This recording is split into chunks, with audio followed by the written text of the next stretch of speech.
Point پہ عدالت کو جایا جائے اور کس پوائنٹ پہ عدالت کو نہ جایا جائے ان میٹرمینل کیسز میں؟ یہ زوجین کے حالات پر منحصر ہے کہ بیوی کب مجبور ہوتی ہے.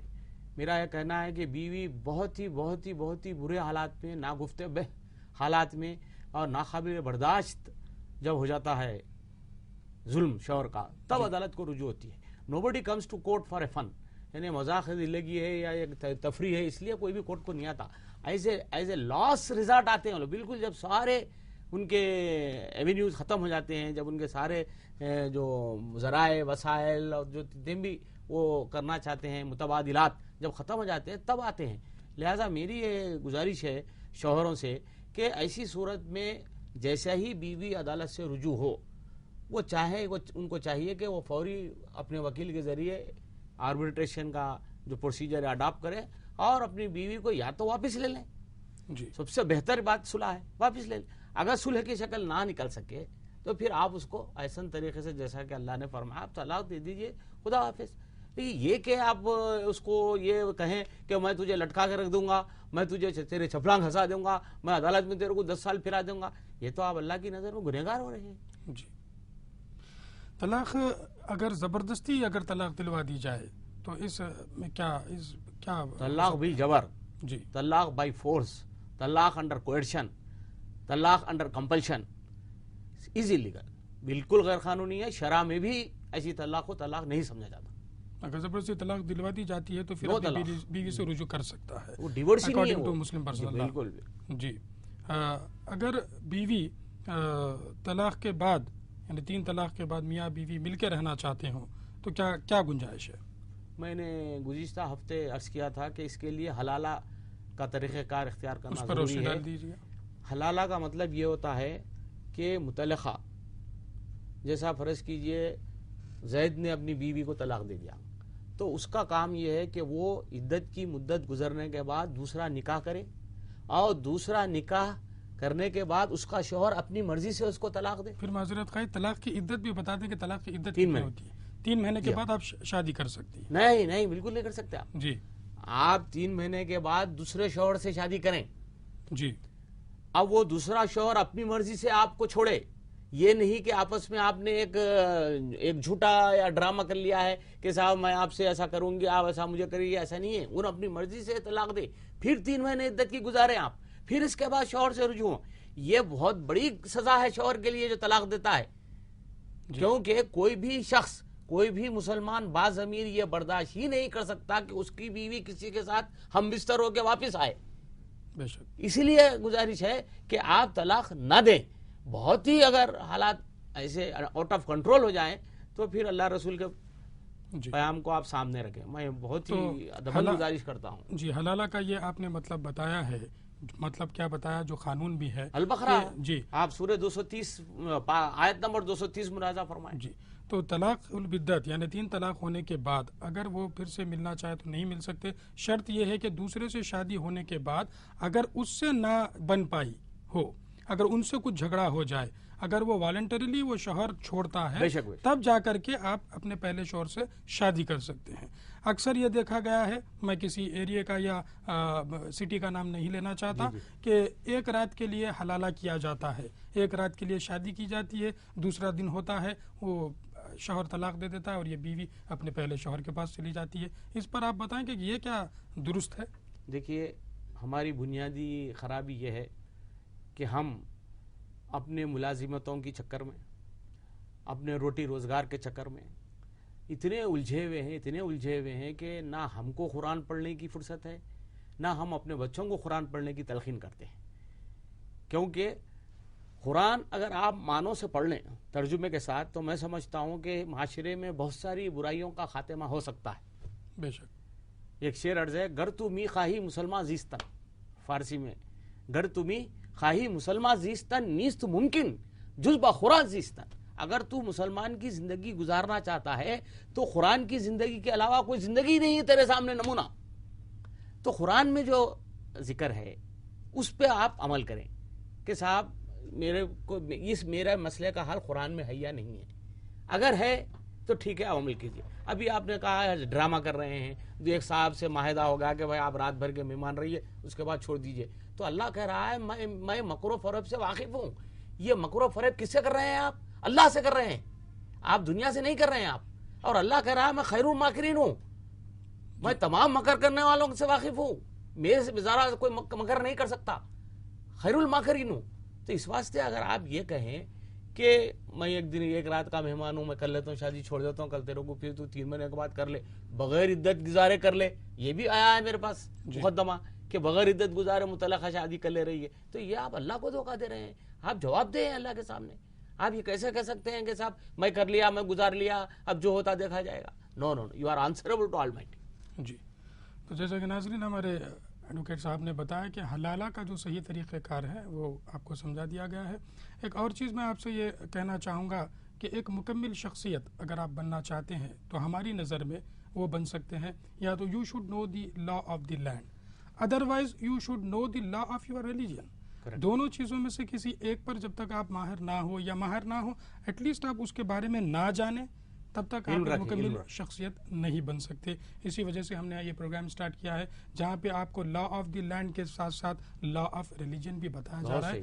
پلیز اس پر عمل کیجئے, ان تمام چیزوں کو عمل کیجئے. کئی چینلز میں آپ کو قانون سے ریلیٹڈ کئی پروگرامز ڈراماٹائزڈ وے میں بتایا جا رہے ہیں, لیکن یہاں خالص آپ کے سامنے بڑے بڑے مشہور قانون دان جو ہندوستان کے ہیں آپ کے سامنے ہم نے لا کر بٹھائے ہیں, اور وہ آپ کے سامنے لا آف دی لینڈ کے ساتھ ساتھ لا آف دی ریلیجن بھی بتا رہے ہیں. مسلم پرسنل لا کے ساتھ ساتھ اب ہندو پرسنل لا پر بھی پروگرامز کرنے والے ہیں. ہندو پرسنل لا میں طلاق کس طریقے سے ہو سکتی ہے, شادی کے کیا مسئلے ہیں, سکسیشن کیا ہے, پارٹیشن کیا ہے, یہ تمام چیزیں بھی ہم ضرور ہمارے ہندو بھائیوں کے لیے پروگرام میں پیش کریں گے. آگے بڑھتے ہیں اور یہ جاننا چاہیں گے کہ خواتین کو کیا طلاق کا حق مسلم پرسنل لا میں نہیں دیا گیا ہے.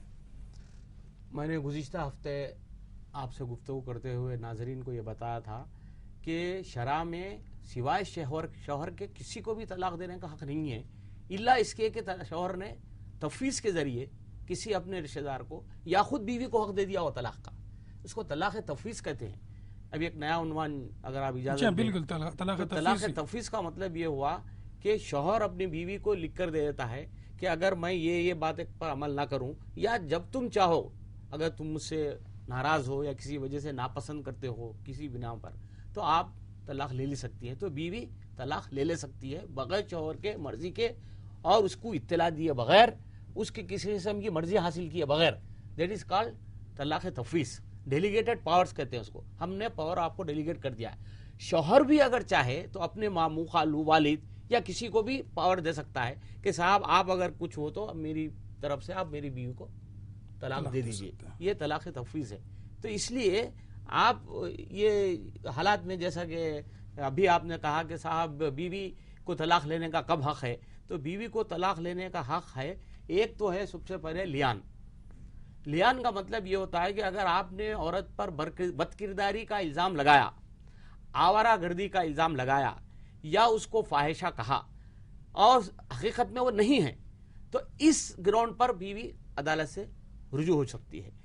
ایک صورتحال یہ ہے کہ اگر شوہر صاحب 4 سال سے مسلسل غیر حاضر ہیں, گمشدہ ہیں, ان کا عطا پتہ نہیں ہے, وہ بیوی کے کانٹیکٹ میں نہیں ہے, ایسی صورت میں بھی عدالت سے رجوع ہو کر, میرے الفاظ پہ آپ غور کیجیے, عدالت سے رجوع ہو کر بیوی طلاق لے سکتی ہے.